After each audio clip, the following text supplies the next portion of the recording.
తిరిగి BCN news కి స్వాగతం.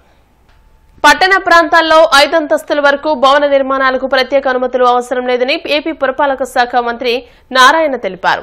లేఅవుట్ భవనాలకు సంబంధించి మున్సిపాలిటీకి ఫీజు చెల్లిస్తే అనుమతులు వస్తాయని తెలిపారు. ఆన్లైన్లో దరఖాస్తు చేసి సాధారణ అనుమతులు పొందవచ్చని, ఇతర శాఖల నుంచి ఎలాంటి అనుమతులు అవసరం లేదని స్పష్టం చేశారు. రాష్ట్రంలోని పట్టణాల్లో రోడ్లు, వీధి దీపాలు, తాగునీరు, వరద నీరు, ఘన వ్యర్థాల నిర్వహణ తదితర అంశాలపై 15 రోజుల్లో డీపీఆర్ రూపొందించాలని అధికారులను ఆదేశించారు. పాత పన్ను బకాయిల వసూళ్లకు చర్యలు తీసుకోవాలని చెప్పారు. వైసీపీ హయాంలో మున్సిపల్ నిధులను పక్కదారి పట్టించారని, ప్రస్తుతం పనులు చేపట్టడానికి ఎవరూ ముందుకు రావడం లేదని అన్నారు.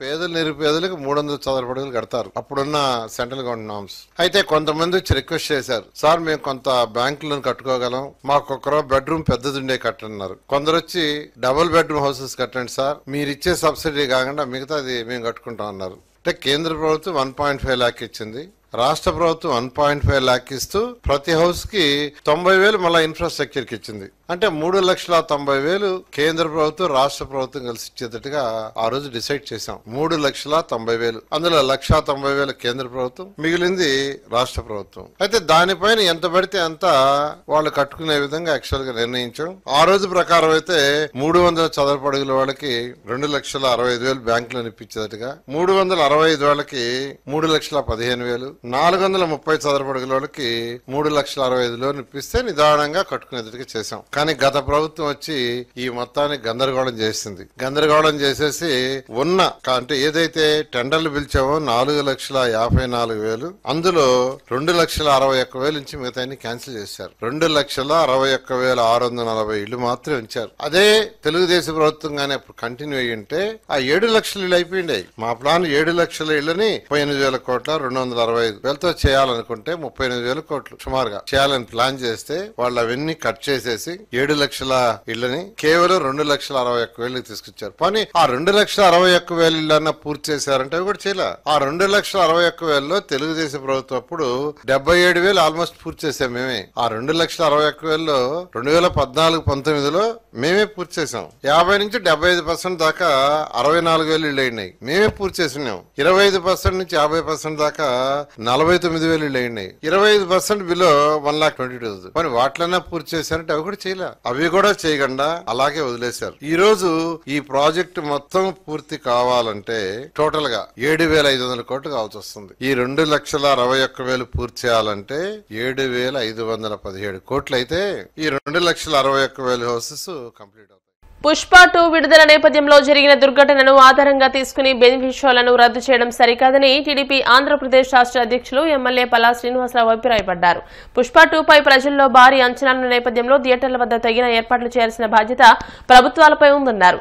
సినిమా హీరోలు కూడా కొత్త సినిమా విడుదల సందర్భంగా సమస్యలకు అవకాశం లేకుండా వ్యవహరించాలని అన్నారు. సినిమా పరిశ్రమను ఏపీకి తీసుకురావాలన్న పవన్ అభిప్రాయానికి తాను మద్దతు పలుకుతున్నట్లు తెలియజేశారు. రిలీజ్ టైంలోనే ఏదైతే ఆ దుర్ఘటన జరిగిందో దాని మీద అడుగుతున్నారు, ఇది ఎవరిని బ్లేమ్ చేయాలని చెప్పి. నేను ఒకటే చెప్తా, ఒక బాగా పాపులారిటీ ఉన్నటువంటి, ఎందుకంటే పుష్ప 1 హిట్ అయింది, పుష్ప 2కి కూడా హిట్ అవుతుందనే ఒక ఆలోచన ఉంది. అలాంటి ఆలోచన ప్రజలందరిలో ఉంది. అలాంటి ఆలోచన ఉన్నప్పుడు ప్రభుత్వాలు ముందు చూపుతో వ్యవహరించాల్సిన అవసరం ఉంది. ఎందుకంటే ఎక్కువ భారీ సంఖ్యలో ప్రజలు వస్తారు కనుక అలాంటి దగ్గర ఏమైనా ఏర్పాట్లు చేసి ఇలాంటి ప్రాణ నష్టం లేకుండా చేసుకోవాల్సిన అవసరం ఉంది. అలాగే సినిమా యాక్టర్స్ కూడా వాళ్ళు వస్తే, ఎందుకంటే అందరూ కుటుంబ సభ్యుల్లో భావిస్తారు, విపరీతమైనటువంటి ఫ్యాన్ ఫాలోయింగ్ ఉంటుంది కనుక అలాంటి సమయంలో వెళ్ళకూడదని ఆలోచన చేస్తే మంచిదని నా ఉద్దేశం. అయితే ఈ ఎపిసోడ్ మీద మనం ఎక్కువగా మాట్లాడుకునే దానికన్నా భవిష్యత్తులో ఇలాంటి ఉత్పన్నం కాకుండా చూసుకోవాల్సినటువంటి అవసరం ఉంది. ఇలాంటి దుర్ఘటనలు జరగకుండా చూసుకోవాల్సిన అవసరం ఉంది. ఇప్పుడు ప్రధానంగా అందరిపైన ఉన్నటువంటి బాధ్యత ఏంటంటే ఆ బాధిత కుటుంబానికి అండగా ఉండి వాళ్ళని ఆదుకోవాల్సిన అవసరం ఉందని చెప్పి నేను తెలియదు. అల్లు అర్జున్ తో పాటు ఆయన నటించిన చిత్రంపై తెలంగాణ ప్రభుత్వం విరుచుకుపడుతోంది. తాజాగా పుష్ప సినిమాపై మంత్రి సీతక్క సంచలన వ్యాఖ్యలు చేశారు. జై భీమ్ లాంటి సినిమాకు నేషనల్ అవార్డు రాలేదని, అలాంటి సినిమాలకు ప్రోత్సాహకాలు కూడా లేవని అన్నారు. కానీ ఒక స్మగ్లర్ పోలీసులు బట్టలోడదీసి నిలబడితే నేషనల్ అవార్డు ఇచ్చారంటూ వ్యాఖ్యానించారు. ఇది దేనికి సంకేతమని, ఒక స్మగ్లర్ ను హీరో చేశారని, పోలీసును విలన్ చేశారని మండిపడ్డారు. ఈ మధ్య కాలంలో బీఆర్ఎస్ బీజేపీ నాయకులు మరి అల్లు అర్జున్ మీద పెట్టిన కేసు విషయంలో రాజకీయ ప్రయోజనం పొందాలని చూస్తున్నారు. రాజకీయం అనేది మా పార్టీ కానీ మా సీఎం గారు కానీ అక్కడ చూడలేదు. ఒక అభిమానిగా సినిమా థియేటర్కి వెళ్తే రేవతి అలా చనిపోవడం అనేది చాలా బాధ అనిపించి అది చట్టానికి లోబడి ఆయన మీద కేసు పెట్టడం జరిగింది. ఇవాళ ఆ హీరో కూడా ఎవరైతే నటుడు ఉన్నాడో ఆ నటుడు అమ్మాయి చనిపోయిన తర్వాత, మహిళ చనిపోయిన తర్వాత కనీసం కుటుంబాన్ని పరామర్శించకపోవడము, వాళ్లకు ఏదో సాయం చేస్తా అన్నది కూడా చేయకపోవడము, అవన్నీ పోను ఆయనను పొయ్యి చాలామంది పరామర్శించారు. కానీ ఈ కుటుంబము అక్కడికి సినిమా థియేటర్ కాడికి పోవడం తప్పులాగా అయిపోయింది. కానీ నీ మీద అభిమానంతో వస్తే ఆ కుటుంబం అలా చనిపోతే మరి ఇట్లాంటివి జరుగుతూ ఉంటే ఒక నటుడికి అవకాశం ఇస్తే ఇంకోరు కూడా. కాబట్టి చట్టానికి కొన్ని పరిమితులు ఉన్నాయి, హక్కులు ఉన్నాయి, వాటికి లోబడి ఉండాలనేది చట్టం తన పని తను చేసుకుంటూ పోయింది. ఆ యొక్క నటుడి మీద అల్లు అర్జున్ మీద కాంగ్రెస్ పార్టీకి ద్వేషం లేదు, కాంగ్రెస్ సీఎం గారికి కోపం లేదు.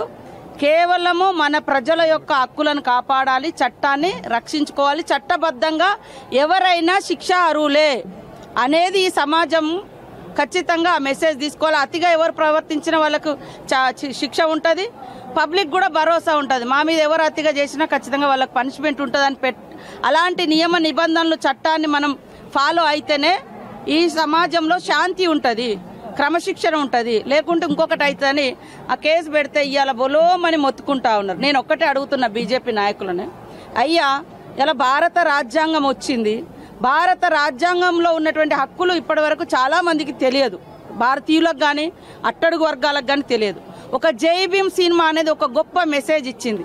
నీకు ఊర్లో అన్యాయం పోలీస్ స్టేషన్లో జరగకుంటే నువ్వు కోర్టుకు పోవచ్చు, ఇక్కడ కోర్టులు కాకుంటే సుప్రీంకోర్టు దాకా పోవచ్చు అని ఒక నమ్మకాన్ని క్రియేట్ చేసినటువంటి సినిమాకు కనీసం గుర్తించలేదు, అవార్డు ఇవ్వలేదు. కానీ ఒక స్మగ్లింగ్ చేసేటువంటి దాన్ని మాత్రం గొప్పగా మీరు నటులకు మాత్రం అవార్డులు ఇచ్చిర్రు. మరి రాజ్యాంగాన్ని మనం నమ్ముకుంటున్నాం, ఈరోజు రాజ్యాంగాన్ని మేము గౌరవిస్తున్నాం. రాజ్యాంగ సంస్థల్లో పనిచేసేటువంటి అధికారులను బట్టలిప్పి కూర్చోబెట్టి యథేచ్ఛగా తన యొక్క స్మగ్లింగ్ జరుగుతుంటే అది హీరోయిక్గా చూపిస్తే మీరు మాత్రం అవార్డులు ఇస్తారు, దీన్ని మీరు గొప్పగా పొగుడతారు. ఇవాళ అదే పార్లమెంట్లో కూడా అమిత్ షా గారి యొక్క గుణం కనపడ్డది. ఆయన పార్లమెంట్లో ఆయన అంబేద్కర్ అంబేద్కర్ అంబేద్కర్ అంటే ఏమొస్తుందని, ఎస్ అంబేద్కర్ కనిపించే దేవుడు మా అందరి జీవితాలలో. మరి నువ్వు ఆ అంబేద్కర్ ఇచ్చినటువంటి రాజ్యాంగమే లేకుంటే అమిత్ షా గారు మీరు ఎంపీ అయ్యేటోళ్ళు కాదు, ప్రధానమంత్రి మోడీ అయ్యేటోడు కాదు. మళ్ళీ రాజుల వ్యవస్థ, రాచరిక వ్యవస్థ, అణిచివేత వ్యవస్థనే ఉండేది. భారత రాజ్యాంగం ఇచ్చినటువంటి హక్కులతోటి ఈరోజు మా జీవితాలు ఈ రకంగా ట్రాన్స్ఫర్మేషన్ అయినాయి, అది గుర్తుపెట్టుకోవాలి. కానీ జై భీమ్ లాంటి సందేశాత్మక చిత్రాలకు మాత్రం, హక్కులు తెలియజేసిన చిత్రాలకు మాత్రం మీరు అవార్డులు ఇవ్వలేదు. కానీ స్మగ్లింగ్ చేసేటువంటి ఒక రాజ్యాంగబద్ధంగా ఉండేటువంటి అధికారులను అత్యంత అవమానకరంగా, హీనంగా మరి కించపరిచేటువంటి సినిమాలకు మాత్రం మీరు అవార్డులు ఇచ్చారు. ఇది బీజేపీ నీతి. సంధ్యా థియేటర్ తొక్కిసలాట ఘటనతో అల్లు అర్జున్ పై విమర్శల దాడి పెరుగుతోంది. ఈ ఘటనపై స్పందించిన కేఏ పాల్ బాధిత కుటుంబానికి 25 లక్షలు 50 లక్షలు కాదని 300 కోట్లు ఇవ్వాలని డిమాండ్ చేశారు. తాను అల్లు అర్జున్ అయితే 1000 కోట్ల ఆస్తిని పంచేసేవాడినంటూ వ్యాఖ్యానించారు. ఈ సందర్భంలో తెలంగాణ ముఖ్యమంత్రి రేవంత్ రెడ్డి పైన హాట్ కామెంట్స్ చేశారు కేఏ పాల్. సార్, రేవంత్ రెడ్డి అసెంబ్లీలో ఘోరంగా అల్లు అర్జున్ గురించి మాట్లాడాడు.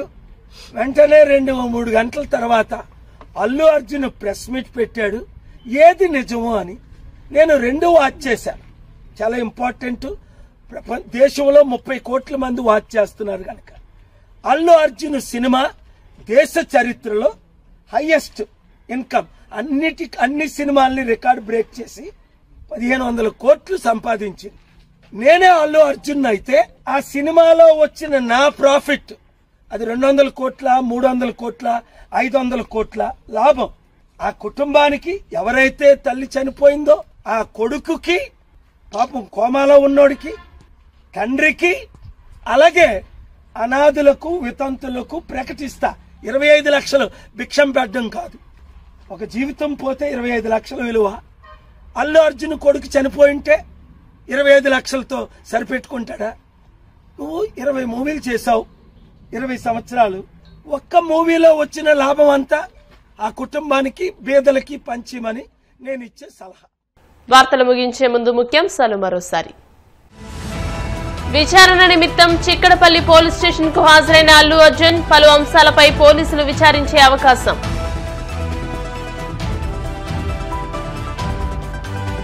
పేర్ని నానిపై రాష్ట్ర మంత్రి కొల్లు రవీంద్ర విమర్శల దాడి. రేషన్ బియ్యం కేసులో చట్టపరంగా చర్యలు ఉంటాయంటూ స్పష్టం. రేషన్ బియ్యం కేసులో పేర్ని నానికి నోటీసులు ఇచ్చామన్న కృష్ణా జిల్లా ఎస్పీ గంగాధర్. మరోసారి నోటీసులు ఇవ్వనున్నట్టు స్పష్టం. పుష్ప చిత్రంపై విరుచుకుపడుతున్న తెలంగాణ ప్రభుత్వం. స్మగ్లర్ను హీరోగా చిత్రీకరించడం సరికాదన్న మంత్రి సీతక్క. ఈ వార్తలు ఇంతటితో సమాప్తం. మరిన్ని వార్తల కోసం BCN digital YouTube channel, Facebook page ని ఫాలో అవ్వండి. అప్డేటెడ్ వార్తల కోసం ప్లీజ్ సబ్స్క్రైబ్.